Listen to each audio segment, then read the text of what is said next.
It is an important weekend for both the Christian and Jewish faiths. Sunday, Christians celebrate Easter, but before that, the week-long observance of Passover begins tomorrow night. So Rabbi Mendy Sirota joins us now from the WCRJ Community Center.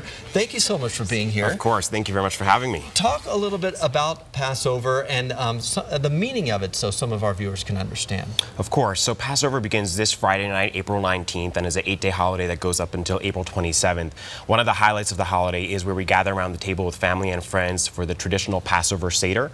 And it is a family-oriented, ritual-packed dinner which tells the story of the Jewish people's exodus from Egypt and their enslavement to the ancient pharaohs over 3,000 years ago, while sharing the relevance and beauty of this age-old festival to our modern lives. And some of the symbolism that goes along with the holiday is what? Sure. So the Seder plate would be the guide of the Seder, and on the Seder plate has 6 different items which bring the idea of the liberation and exodus to life.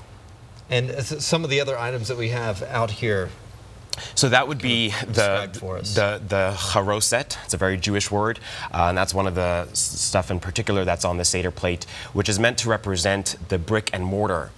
So you might ask yourself, why do you want one of your food to look like brick and mortar? And the answer to that is because we're commemorating the slavery and the hardships of our ancestors, of what they went through in their slavery in Egypt, and that's why we have that thing. So each one of the 6 items on the plate would represent something of their slavery and of the story of the Jewish people. Something specific. If there was a message or a lesson to take away from Passover, what would it be? So Passover comes around each year is not just to celebrate the historic liberation of our ancestors from their ancient Egyptian bondage over 3,000 years ago. It's about our personal liberation, physically, emotionally, and spiritually. And Passover inspires us to strive for a greater measure of self-liberation from any limitations or distractions in life, which may restrain us from reaching greater heights, be it in our life or in our personal life or in our connection with God. Right. And if anyone wants to do something to observe Passover, what would you suggest they do? So that would definitely be the matzah. The matzah is, every Jewish holiday has something to do with food. Latkes on Hanukkah, apple and honey on the Jewish New Year, and on Passover it is matzah.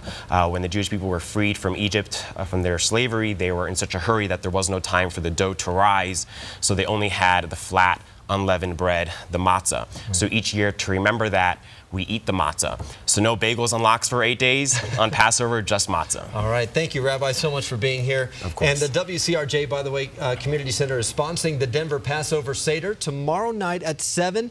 Anyone is welcome to join the Community Seder regardless of their affiliation or background. You can make reservations online at WCRJcolorado.com.